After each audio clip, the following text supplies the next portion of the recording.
Merci Clara. D'abord, je remercie Clara de m'avoir invité. Je suis absolument ravi d'être là. Et vous allez voir qu'il y a un lien avec ce qu'a dit Pierre Blanc-Sanoun. Juste, comme on disait en 68, parce que moi je suis génération 68, d'où on parle, d'où vous parlez, etc. Donc effectivement, je suis professeur à l'École supérieure de commerce de Paris. J'enseigne depuis fort longtemps l'organisation et le management.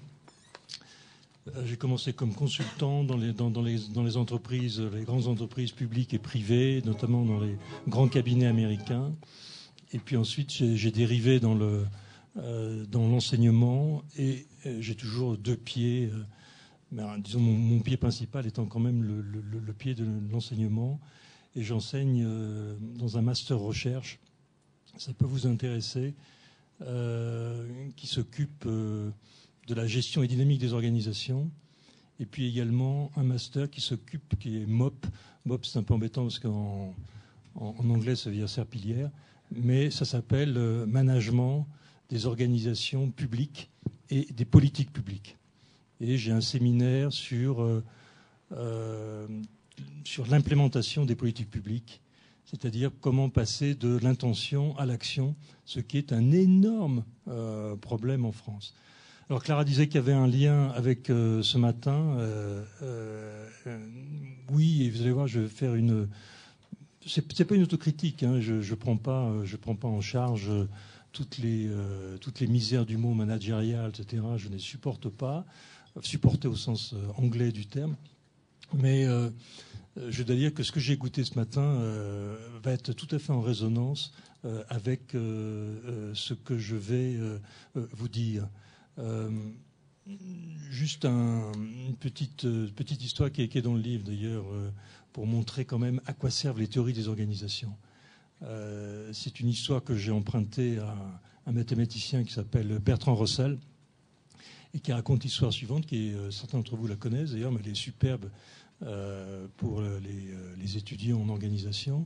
C'est l'histoire d'une dinde qui est une dinde qui a un comportement scientifique d'approche inductiviste et qui, depuis un an, reçoit chaque jour de la nourriture. Et comme elle est, disons, scientifiquement constituée, elle prend tous les jours sur un carnet les grammes de grains qu'elle reçoit et également les heures le matin et l'après-midi et de façon très précise. Et elle fait aussi des PowerPoint, elle fait des histogrammes et elle en déduit une loi compte tenu du poids de nourriture et du lieu et du moment où elle reçoit cette nourriture. Et son carnet de notes s'arrête le 24 décembre. Donc, pour vous dire qu'il y a un problème effectivement de contextualisation et à quoi servent les théories des organisations. Et il y avait quand même quelques pics derrière les grandes théories, etc. D'abord, je crois qu'il faut distinguer ce que j'appelle les préceptes managériaux. J'aime pas beaucoup théorie managériale et les théories des organisations. Et je ne peux pas vous le démontrer là en 3 quarts d'heure parce que ça se passe en 30 heures et ça se passe également en 128 pages. Mais les théories des organisations servent à quelque chose. Le problème qu'on a, si vous voulez, par rapport, en tant que sociologue, par rapport à mes collègues physiciens, chimistes ou généticiens, c'est que j'utilise les mêmes mots. Quand je parle de bureaucratie, j'avais un déjeuner de famille dimanche, et j'avais ma sœur qui est scientifique, elle dit mais bureaucratie, mais je sais très bien ce qu'est qu'une bureaucratie. Mais c'est un concept tiré de son expérience familière.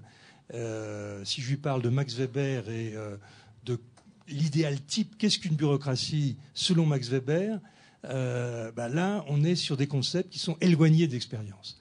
Donc là, on a un problème, si vous voulez, d'articulation entre des concepts qui sont proches de l'expérience. Le pouvoir, c'est un concept proche de l'expérience. Et puis le pouvoir qui est éloigné d'expérience, qui est un travail de scientifique. Et on peut vous expliquer qu'est-ce que le pouvoir, on peut le définir. Le pouvoir est un concept.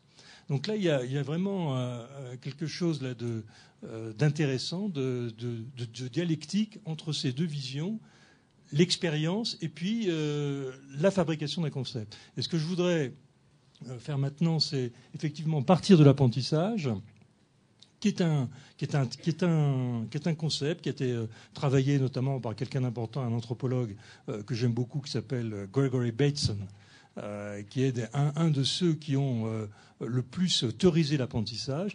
Et vous allez voir que ça sert à quelque chose. Alors vous allez me dire, il défend sa boutique normale, que les concepts servent à quelque chose. C'est que cette question est très énervante. À quoi ça sert? Ça veut dire en gros qu'on a la réponse. Ça sert à rien. Hein, et on ne poserait pas cette question, si vous voulez, à un physicien ou à un généticien, ce qui est quand même assez intéressant. Alors, je vais faire la démonstration. Alors, ça, c'est une grande première. Je ne sais pas si ça va marcher. On a répété hier. J'ai vu le film 4 fois ou 5 fois. Donc, théoriquement, le film est là. Donc, je revendique les essais et les erreurs. C'est un film, je suis tombé un peu... je l'avais vu il y a fort longtemps. Je dis que je suis issu de 68. Je crois que c'est un film qui a été fait en 1978, je crois, par Federico Fellini. Peut-être certains d'entre vous levez la main, ceux qui l'ont vu, comme ça vous avez un peu d'avance. C'est Prova di Orchestra. Prova di Orchestra. Qui l'a vu? Pas beaucoup, hein, pas beaucoup. Et donc, je l'ai revu tout à fait par hasard. Et je me suis dit, c'est une excellente métaphore. Surtout sur, en ce moment, dans le monde du management, hein, je ne parle pas de théorie des organisations, dans le monde du management, c'est-à-dire le monde des consultants qui sont là pour donner des préceptes, des injonctions, etc., disent à leur cadre, le management par la peur, ou le management autoritaire, ou le management par injonction, c'est terminé. Merci, Clara. Et ce qu'il faut maintenant, c'est vous comporter comme si vous étiez un chef d'orchestre, parce que vous avez devant vous, dans une bureaucratie professionnelle, les mécanismes de coordination d'une bureaucratie professionnelle, ce sont les qualifications. On se coordonne par les qualifications. Donc, là, je suis obligé de faire très vite, mais si je me réfère aux travaux d'un de mes collègues qui s'appelle Henri Münzberg sur la typologie des bureaucraties. Une bureaucratie, c'est essentiellement cinq ensembles, un sommet, une base.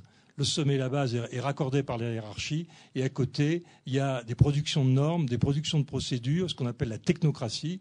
Et puis, il y a les supports techniques, c'est-à-dire faire en sorte que les choses, support technique, faire en sorte que les choses se passent dans les meilleures conditions pour exercer son métier. Et la bureaucratie professionnelle tient par la base. Et une base qui risque de s'autonomiser. Et il y a une tension, si vous voulez, entre la logique de dépendance et la logique de l'autonomie. Ça, je crois qu'il faut bien avoir ça en tête. Et le chef d'orchestre, finalement, la nouvelle figure managériale, ça va être le chef d'orchestre qui a devant lui des musiciens qui tiennent par eux-mêmes parce que ils ont répété, ils ont une qualification, ils ont passé des concours, ils savent de quoi ils parlent et ils ont appris. Ils ont appris dans les conservatoires, etc. On n'a pas besoin qu'on leur explique. Donc le travail du chef d'orchestre va être la coordination des qualifications. Donc ça me semblait, si vous voulez, une bonne métaphore pour réfléchir un peu sur les mécanismes d'apprentissage. Alors évidemment, c'est une métaphore qui a été prise par Fellini, et Fellini est un artiste. Alors je ne vous garantis pas, si vous voulez, c'est un œil d'artiste. Et la force du film, je vais pas vous faire un truc de ciné-club, hein. Je l'ai vu 4 fois là cette semaine. Alors, je peux vous en parler longtemps. C'est un film de 2 heures à peu près. La force du film, c'est d'abord de montrer ces musiciens qui entrent dans un lieu clos, un lieu sacralisé, dans une boîte, hein, comme on dit, je travaille dans une boîte. Là, c'est un lieu sacralisé. Il n'y a pas de fenêtre, il n'y a pas d'ouverture. Les musiciens rentrent, se préparent et préparent leurs outils pour exécuter la partition, finalement, la symphonie. Et là, le chef arrive et vous allez voir que ça va très mal se passer. Il va y avoir une révolte des musiciens contre précisément, si vous voulez, Rome. Contre le chef qui est considéré comme trop injonctif, trop désagréable. Il arrête sans arrêt. Il demande au hautbois de répéter, il demande aux clarinettes de répéter. Les gens en ont marre, les musiciens en ont marre. Il y a une révolte. Le musicien, donc le village gaulois, auto-organisation, nous pouvons nous passer du chef. D'ailleurs, le premier violon peut se passer du chef. Et nous sommes entre nous. Moi, j'appartiens à une génération, si vous voulez, de l'école socio-technique. J'ai passé beaucoup de temps sur cette idée de socio-technique qui vient de Scandinavie, qui était un mouvement absolument formidable et qui a lamentablement échoué. On n'aura pas le temps d'expliquer pourquoi ça a échoué, mais moi, j'ai un certain nombre d'explications. Il faut voir dans les années 74... 76, 78, c'est un mouvement, on ne parlait pas d'autogestion, mais d'auto-organisation.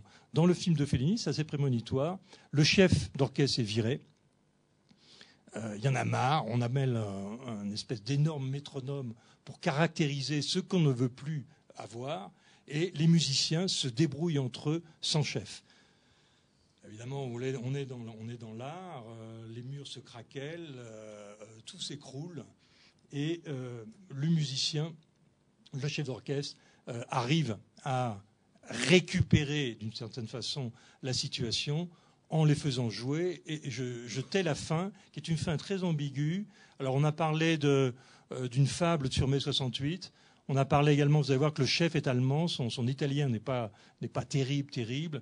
Donc on a parlé également de l'autoritarisme allemand avec une poussée fasciste sur le management autoritaire.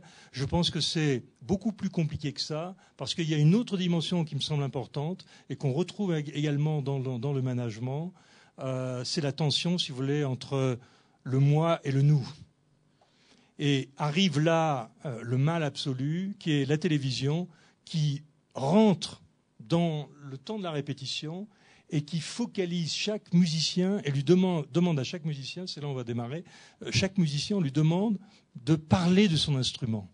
Et tout d'un coup, on s'aperçoit, si vous voulez, qu'à se focaliser sur l'individu, on va oublier, si vous voulez, l'inclusion dans un espace collectif qui est la production de la musique, et la musique étant un facteur de transcendance de l'action collective. Et c'est une métaphore absolument extraordinaire. Je reviendrai dessus hein, dans le dernier PowerPoint. Je suis désolé parce que j'ai fait quelques PowerPoint. J'en fais jamais. Mais là, je me suis dit, il y a quand même un séminaire. Donc, si je fais pas de PowerPoint, je vais être en difficulté. Donc, moi, je l'utilise jamais. Mais là, je l'ai utilisé. Donc, je les passerai pas tous. Hein. Donc, voilà, on peut démarrer. Mais c'est une superbe métaphore sur précisément, si vous voulez, les mécanismes de coordination sur la qualification et puis l'emprise charismatique du chef par la qualité de l'interprétation, c'est-à-dire qu'est-ce que c'est qu'un chef d'orchestre? C'est celui qui produit de l'interprétation et puis le travail extrêmement fragile, si vous voulez, entre l'interprétation, les musiciens, la direction d'orchestre et puis la réception émotionnelle de la production de quelque chose qui transcende, qui est la musique. Vous avez une idée sur qu'est-ce qui se passe dans la tête de Fellini pour terminer comme ça, parce que c'est une boucle. Il a commencé comme ça, les répétitions se passent mal, il dit des choses désagréables, il dit aux gens, vous faites des erreurs, vous faites des fausses notes, c'est insupportable, c'est une fanfare, c'est pas un orchestre symphonique. Là, on a l'impression que... alors là, théorie des organisations, si vous voulez, quelqu'un de très important qui s'appelle Kurt Lewin, qui montre, pour gérer les crises, il faut, d'une certaine façon, avoir une phase de décristallisation et faire en sorte que les normes de groupe soient explicitées. Et là, je vous ai épargné toute la révolte qui dure une demi-heure. Les murs sont maculés, à bas le chef d'orchestre, il y en a marre, on est autogéré, on peut tenir debout tranquille, etc., etc. Cette décristallisation ayant été faite, il y a une phase de recristallisation et de reprise en main, finalement, du chef. Et pourtant, on a le cycle qui revient, et j'ai l'impression que le comportement du chef est en train de se reproduire à l'identique, c'est-à-dire qu'il les engueule, qu'il n'est pas content, et qui reprend son management, comme vous diriez, le management autoritaire ou le management par injonction. Donc je voudrais une interprétation. Pardon. Alors on en est là, hein.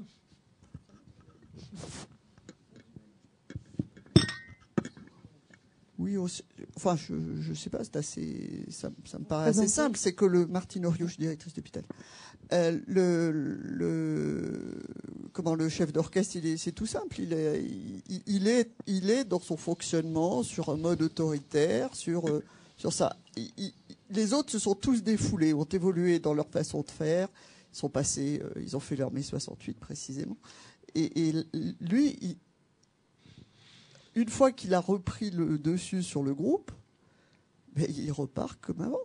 Voilà. Il n'a pas changé. Il n'a pas changé un iota dans son mode intellectuel de fonctionnement. Voilà. Enfin, c'est la plus simple des explications. Je crois. Ben, on a la même. On a la même. Et ça me permet d'une transition, si vous voulez, sur les conditions de l'apprentissage.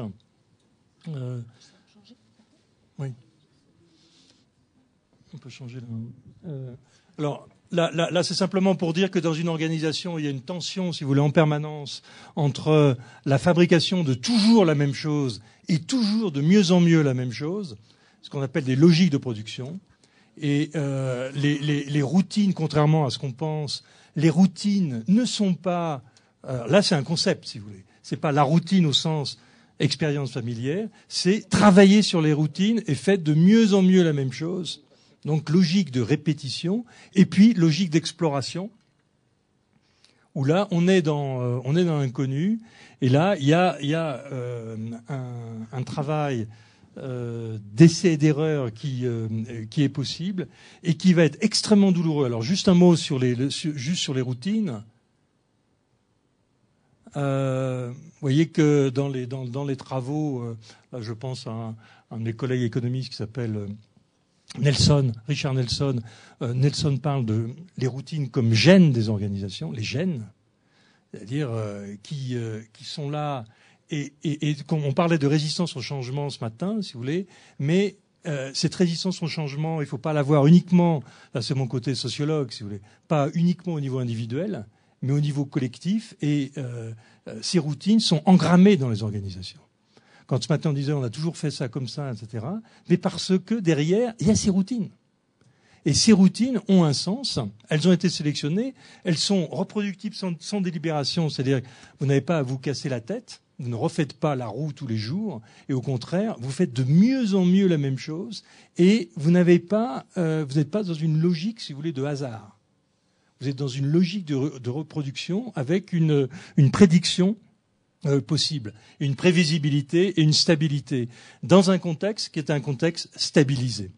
Ça, c'est la logique, si vous voulez. Alors, ça a été démontré par des travaux. Là, je vous passe toutes les références, parce qu'elles sont importantes, notamment quelqu'un de très important dans l'organisation qui s'appelle James March, qui est certainement celui qui a le plus innové et travaillé dans les concepts en organisation, à travers une autre dimension qui est la logique d'exploration, où là, et c'est lié aux discussions sur le film, vous avez à travailler sur les gens de ce matin. Et quand je disais question de confiance pour ceux qui... Non, il n'y a pas tellement aussi, il y a des gens un peu de ma génération. Imaginez à Paris, au Palais des Congrès, 600 DRH voyant un film de Michel Pollack qui s'appelle Question de confiance. 600 DRH et on disait aux DRH, articulez beaucoup mieux la base et le sommet. Question de confiance. Faites confiance à votre base. Et évidemment, on dit que c'est un proverbe chinois, le premier. Les Chinois ont toujours bon dos. Avant, quand on n'osait pas dire quelque chose, lors de mon dernier voyage au Japon, je voyais un dirigeant japonais qui me disait, parce que si on disait que c'était vous n'aviez aucune crédibilité. Donc il fallait passer par le Japon. Là, en ce moment, c'est un proverbe chinois. Mais enfin, vous pouvez tout le faire vôtre sans aucune difficulté. Et là, juste sur le dernier point qui me semble tout à fait important, si vous voulez, en tant que mécanisme de coordination, vous avez là quelque chose. C'est pour ça que quand vous dites que vous travaillez uniquement dans les organisations, disons, où la dimension humaine est très importante, mais on peut donner également ce discours dans les entreprises. Les coûts de coordination sont fabuleux quand vous faites confiance aux gens. C'est-à-dire que vous n'en avez pas. Dans certaines entreprises, j'ai un collègue collègue de l'école qui est professeur de contrôle de gestion, il dit le problème c'est que souvent le collier coûte plus cher que le chien. Donc les coûts de contrôle, si vous voulez, sont très importants parce que à partir du moment où vous mettez en place des dispositifs de mesure pour vérifier que les choses se passent bien, etc., vous allez avoir dans la typologie de Winsberg la partie technostructure qui est épouvantablement lourde par rapport à la fluidité que permet la confiance comme une espèce de colle social qui permet de produire la performance. Je continue pour balayer. Comment ? Oui, justement. Donc, c'est un plaidoyer pro domo sur la confiance, et je voudrais terminer sur l'apprentissage. Voilà. Et après, j'essaierai on fera 10 minutes de questions. Sur l'apprentissage, là, il y a beaucoup de travaux, si vous voulez, et qui sont extrêmement importants pour voir un peu les choses un peu plus clairement. On confond beaucoup de choses. Il y a ce que j'appelle l'apprentissage zéro. Je suis pas tout seul à l'appeler. Je fais appel à mon maître comme le chef d'orchestre. Moi, j'ai des maîtres. Je suis sur une bibliothèque, si vous voulez. Il faut le dire également. Il faut le reconnaître. C'est ça la transmission. Et qui s'appelle Gregory Bateson et qui était le premier à montrer ça. C'est-à-dire l'apprentissage zéro, si vous voulez, c'est la cause et l'effet sont soudés. J'ai une sirène à midi, j'entends une sirène, j'apprends qu'il est midi, mais je n'apprends rien. C'est l'apprentissage zéro. L'apprentissage zéro, si vous voulez, c'est la non-possibilité d'erreur. Vous entendez la sirène, il est midi. Alors évidemment, après, il faut la contextualiser, parce que vous savez que dans une ville en France, par exemple, vous n'entendez pas la sirène tous les jours. Vous l'entendez le premier mercredi du mois, parce que on essaye de voir si la sirène marche, si vous voulez. Mais vous n'apprenez rien. Et il y a beaucoup d'entreprises sont souvent dans des logiques d'apprentissage zéro. Et le contrôle de gestion, alors ça s'appelait pas du tout à mes collègues de contrôleurs de gestion, mais sont souvent dans des logiques d'apprentissage zéro. L'apprentissage zéro va se développer à travers des niveaux d'apprentissage. Je vous donne la dernière planche, ça c'est Bateson. L'idée que l'apprentissage, il n'y a apprentissage que s'il y a des séquences d'essais et d'erreurs. Ça c'est fondamental. Et tout le problème dans le management, si vous voulez, c'est admettre l'espace d'essais et d'erreurs. Et on va travailler sur des hiérarchies de types d'erreurs, et on va distinguer deux types d'apprentissage. ce qu'on appelle l'apprentissage 1, où on ne va pas remettre en question le cadre dans lequel on agit. Et c'est un apprentissage tout à fait important et pratiquement dans les entreprises, les mécanismes d'apprentissage sont des mécanismes d'apprentissage de type 1, c'est-à-dire qu'on va agir dans un cadre qu'on ne va pas réévaluer, qu'on ne va pas recontester. C'est très important. Et le cadre 2, je reviens à l'autre. Non, le cadre 2, ça va être, on va remettre en question le contexte et le cadre dans lequel on agit. C'est-à-dire que, et là, c'est des travaux tout à fait importants de professeurs de psychologie sociale qui s'appellent Argyris et Schoen, qui ont été les premiers à travers. C'est pour ça à quoi sert la théorie des organisations. C'est Bateson qui a proposé les niveaux d'apprentissage, et ensuite on a appliqué ça par les consultants qui parlent de apprentissage à simple boucle et apprentissage à double boucle. Non, l'apprentissage à simple boucle, c'est corriger. On a une intention, on a un objectif, c'est du management classique, si vous voulez, et on a une réalisation, ça se passe mal, on mesure l'écart et on regarde ce qui s'est passé à travers des réunions qu'on appelle des réunions de feedback. Feedback, ça veut dire, entre parenthèses, nourrir en retour. Je ne suis pas sûr que toutes les réunions soient des réunions de feedback. Et l'apprentissage à double boucle, ça va être la remise en question, d'une part, des théories implicites dans lesquelles on agit, c'est-à-dire les théories professées. En anglais, on appelle ça espoused theory, théorie professée. Et ben moi, je suis pour l'équité, etc., etc. Et puis, théorie in use, les théories en pratique. Ça ne se passe pas comme ça. J'ai effectivement dans la tête des théories qui me permettent d'agir, mais dans la pratique, je vais agir différemment. J'ai pris un petit exemple. Non, mais l'exemple de l'avion est pas mal. Et je passe ces questions.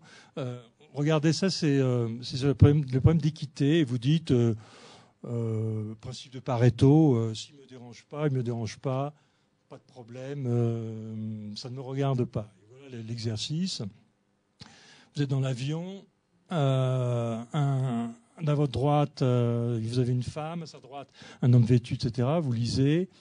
Voilà le jeu qu'elle propose. Il y a 1 000 €. Je vous les donne à tous les deux, à condition que vous parveniez à vous entendre sur la répartition entre vous.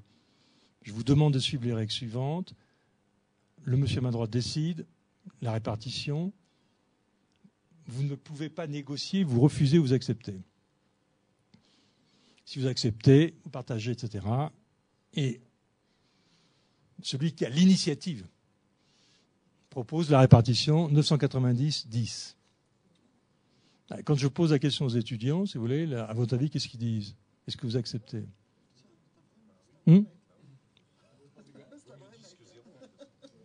Ils refusent.